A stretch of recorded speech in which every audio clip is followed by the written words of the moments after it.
नमस्कार दोस्तों, welcome to science GK center. तो आज हम लोग पढ़ेंगे फ्रेंड्स वीडियो दूसरा में 20 क्वेश्चन बायोलॉजी के। ठीक है, तो स्टार्ट करते हैं, कोई देरी नहीं करते हैं। वनस्पति विज्ञान का जनक, पहला क्वेश्चन, फादर ऑफ बॉटनी। तो बॉटनी के पिता वनस्पति विज्ञान के पिता मतलब पिता हो या जनक दोनों एक ही है। कौन है? थियोफ्रेस्टस। थियोफ्रेस्टस को बॉटनी का फादर बोला जाता है। ठीक है, दूसरा क्वेश्चन है जंतु विज्ञान का जनक कौन है? तो फादर ऑफ जूलॉजी। तो अरस्तु, जो अरिस्टोटल है इंग्लिश में, उसको क्या बोलते हैं?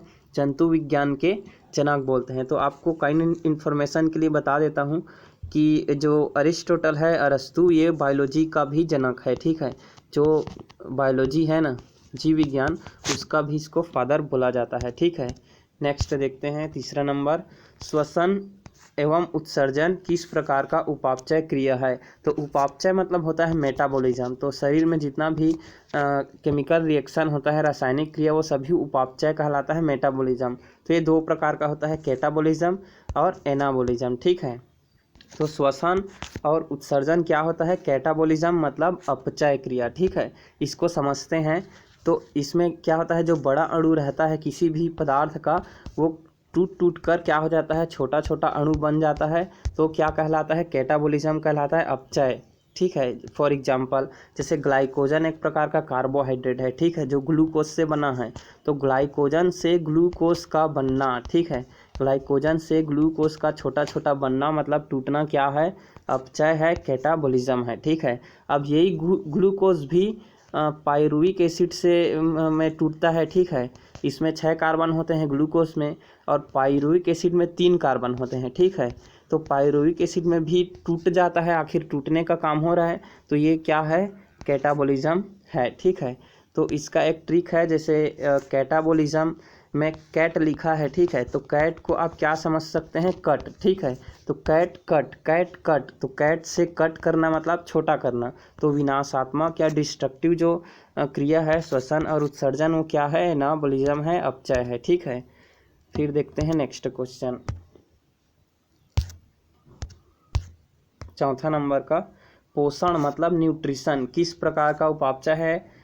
तो ये एनाबॉलिज्म है। ठीक है, मेटाबॉलिज्म में दो होता है, केटा और एना, तो एनाबॉलिज्म है। ठीक है, इसमें क्या होता है, जो छोटा छोटा अणु होता है वो क्या होता है? बड़ा अणु बन जाता है। जैसे एग्जांपल के लिए हम लोग क्या ले लिए? ग्लूकोज, छोटा छोटा ग्लूकोज है ना। अब इसका उल्टा है कैटाबॉलिज्म का, तो ग्लूकोज से क्या बन जाएगा? यकृत में, लीवर में ग्लाइकोजन बन जाएगा। ठीक है, तो ग्लाइकोजन बनेगा, वो बड़ा अणु है, तो वो कैसा है? रचनात्मक है, मतलब रचना हो रहा है, कंस्ट्रक्शन हो रहा है। ठीक है, तो ये एनाबॉलिज्म है। ठीक है, एक और एग्जांपल है, जैसे छोटा छोटा अमाइनो एसिड है, तो अमाइनो एसिड से, ठीक है, अमाइनो एसिड से प्रोटीन का अणु बनना, बड़ा बड़ा प्रोटीन का अणु बनना क्या कहलाता है? एनाबॉलिज्म। ठीक है, इसका ट्रिक क्या है? एना। ठीक है, एना, तो एना से आप क्या याद कर सकते हैं?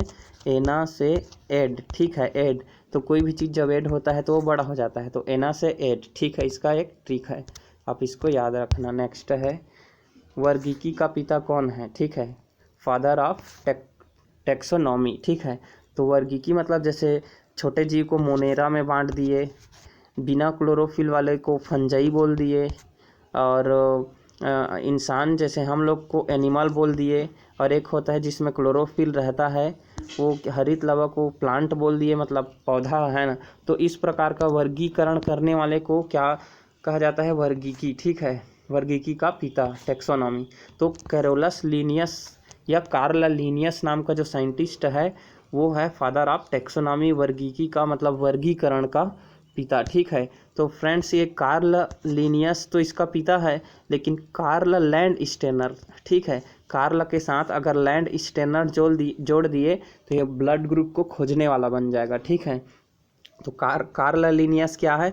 वर्गीकी का पिता, और कार्ल लैंड स्टेनर क्या है? ब्लड ग्रुप को खोजने वाला। आगे इसको हम लोग पढ़ेंगे। ठीक है, अगला क्वेश्चन है, बाइनोमियल नोमेनक्लेचर सिस्टम मतलब द्विनाम पद्धति। ठीक है, द्विनाम मतलब होता है दो नाम होना, किसी भी जंतु का या पौधा का दो नाम होता है। जैसे इंसान का क्या होता है? होमोसेपियंस। ठीक है, दो नाम हुआ ना, एक का होमोसेपियंस, तो इसको किसने दिया? इसके जन्मदाता कैरोलस लीनियस है। ठीक है, यह कार्ल लीनियस जो वर्गीकी के पिता है। तो इसमें जो पहला नाम रहता है वो वंश रहता है, ठीक है, वंश रहता है मतलब जीनस रहता है, ठीक है। और जो दूसरा नाम रहता है वो क्या रहता है, स्पीसीज रहता है मतलब जाति रहता है, ठीक है। तो आप इसको भी याद रखना। नेक्स्ट है, गंगा नदी को साफ करने में कौन सा विषाणु मदद करता है। तो गंगा नदी में फ्रेंड्स, ये नदी है सपोज, तो उसमें बैक्टीरिया ज़्यादा होता है, जीवाणु। तो जीवाणु को जो खाने वाला है, जीवाणु भोजी मतलब बैक्टीरियोफेज, वो भी वायरस ही है ना। तो उस वायरस को जीवाणु भोजी बोलते हैं, ठीक है। यही गंगा नदी को साफ सुथरा रखता है। फिर है, सजीव एवं निर्जीव के बीच की कड़ी कौन है। मतलब जो लिविंग ऑर्गेनिज्म है और नॉन लिविंग ऑर्गेनिज्म दोनों का गुण रखता है, ठीक है। विषाणु, तो विषाणु निर्जीव भी है और सजीव भी है, ठीक है, दोनों का क्वालिटी पाया जाता है उसमें। तो विषाणु वायरस आप याद रखना कड़ी के रूप में, ठीक है। फिर है, वह कौन सा परजीवी है। परजीवी मतलब पैरासाइट, दूसरे पर आश्रित रहने वाला, जो अकोशिकीय है मतलब नॉन सेलुलर है।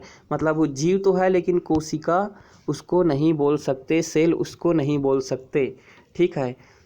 तो और विशिष्ट न्यूक्लियो प्रोटीन का बना होता है। न्यूक्लियो प्रोटीन कण होता है, मतलब न्यूक्लिक एसिड जैसे कि हो गया आरएनए और डीएनए, ठीक है। तो जो डीएनए और आरएनए का बना होता है और कोशिका भी नहीं है, तो वो कौन सा है, विषाणु है, वायरस है, ठीक है। इनमें न्यूक्लिक एसिड और प्रोटीन बस पाया जाता है, ठीक है।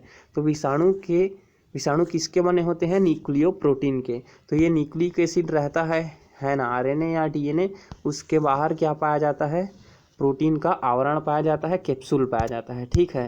ये दो चीज़ सिंपल संरचना से ही बन जाता है वायरस।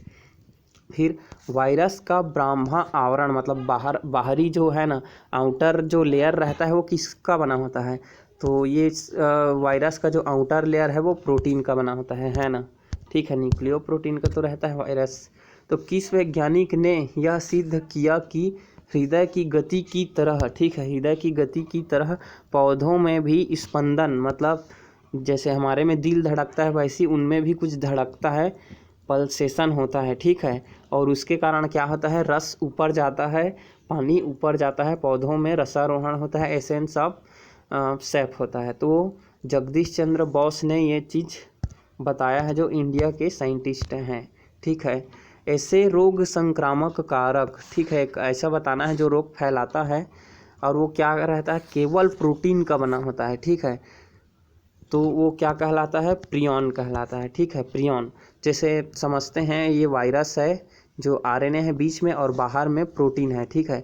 तो हम क्या कह रहे हैं कि इसमें आरएनए या फिर डीएनए नहीं रहता है, ओनली क्या रहता है, प्रोटीन बस रहता है। तो खाली प्रोटीन भी किसी को रोग फैला सकता है, तो वो क्या कहलाता है, प्रियॉन कहलाता है, ठीक है। एक प्रकार का वायरस वाले चैप्टर में ही इसको पढ़ते हैं। और जिसमें केवल आरएनए होता है, जैसे ये आरएनए हुआ, तो आरएनए का एक छोटा सा टुकड़ा अगर किसी के जीव में चला जाए तो उसको रोगित कर सकता है, उसको उसमें डिजीज़ पैदा कर सकता है, ठीक है। तो आरएनए का छोटा टुकड़ा क्या कहलाता है, वायराइट कहलाता है, जो रोग को जन्म देता है किसी दूसरे जीव में, ठीक है। और इनमें प्रोटीन का आवरण नहीं होता है, मतलब केवल आरएनए ही दूसरे शरीर में जाकर रोग पैदा कर सकता है। तो ये क्या है, वायराइड है, इसको वायराइड बोलते हैं, ठीक है। नेक्स्ट है 15 नंबर का क्वेश्चन, कोशिका सिद्धांत मतलब सेल थ्योरी, ठीक है, सेल थ्योरी। तो कोशिका सिद्धांत को किसने दिया, स्लाइडेन नाम के एक साइंटिस्ट और स्वान नाम के एक साइंटिस्ट, मतलब दो साइंटिस्ट स्लाइडेन एंड स्वान ने कोशिका सिद्धांत को, सेल थ्योरी को प्रस्तुत किया है, ठीक है। फिर है अपरिपक्व फल, ठीक है। अपरिपक्व फल मतलब कच्चा जो फल होता है वो पकने के बाद मुलायम हो जाता है, गूदेदार हो जाता है, ऐसा क्यों होता है। तो मध्य पटल मतलब मिडिल लेमिला के घुलने के कारण। तो फ्रेंड्स आपको बता दूं कि सपोज ये कोशिका है, तो कोशिका के चारों तरफ सेल वाल पाया जाता है, कोशिका भित्ति पाया जाता है। तो ये 3 स्तर का बना होता है, ठीक है। प्राइमरी लेयर रहता है, फिर मिडिल लेयर रहता है और आउटर लेयर रहता है, किसका, सेल वाल का, कोशिका भित्ति का। तो जो बीच वाला लेयर रहता है वो बहुत कठोर रहता है, वही मध्य पटल कहलाता है, मिडल लेमिला कहलाता है। तो जब फल पकता है तो क्या हो जाता है, घुल जाता है, जिसमें कैल्शियम और मैग्नीशियम बहुत मात्रा में पाया जाता है, ठीक है। तो इसी के घुलने से फल मुलायम हो जाता है। ठीक है, नेक्स्ट है जीवन का भौतिक आधार मतलब base, physical basis of life, मतलब कोई लाइफ है जैसे ये एक जानवर है तो इसका सबसे छोटा चीज़ कौन है, जो एक फिजिकल है जिसको हम लोग देख सकते हैं या महसूस छू सकते हैं, कुछ भी कर सकते हैं, तो वो कौन सा चीज़ है, जीव द्रव्य है, मतलब प्रोटोप्लाज्म है। ठीक है, जैसे ये कोशिका है तो कोशिका किसका बना होता है, ये पूरा जीव द्रव्य का बना होता है, प्रोटोप्लाज्म का बना होता है। ठीक है, फिर है नेक्स्ट जीव द्रव्य मतलब प्रोटोप्लाज्म में जीव द्रव्य में सर्वाधिक मात्रा में कौन सा तत्व पाया जाता है, तत्व मतलब एलिमेंट, तो ऑक्सीजन। तो ऑक्सीजन कितना 65% किसी भी कोशिका में, कोशिका का कहने का मतलब है जीव द्रव्य। ठीक है, क्योंकि वही कोशिका हम लोग बोल देते हैं पूरा, लेकिन वो जीव द्रव्य रहता है एक्चुअल में प्रोटोप्लाज्म।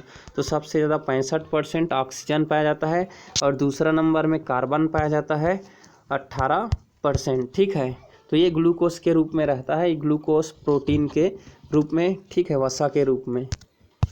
फिर है जीव द्रव्य मतलब यही प्रोटोप्लाज्म कैसा घोल है, तो वो भी कुछ सॉल्यूशन है कोशिका के अंदर जीव द्रव्य, तो क्रिस्टलो कोलाइडल घोल है। ठीक है, क्रिस्टलो कोलाइडल सॉल्यूशन है, मतलब वो क्रिस्टल के रूप में जो कैल्शियम मैग्नीशियम जितना भी आयन होते हैं और जितना भी कार्बनिक पदार्थ होते हैं, जैसे प्रोटीन हो गया है ना, कार्बनिक पदार्थ, कार्बन वाला प्रोटीन, ग्लूकोज, कार्बोहाइड्रेट, फैट, वसा, वो सभी क्रिस्टल के रूप में है ना, क्रिस्टल के रूप में रहते हैं और कोलाइडल फार्म में रहते हैं। कोलाइडल आप केमिस्ट्री में पढ़े होंगे। ठीक है, नेक्स्ट है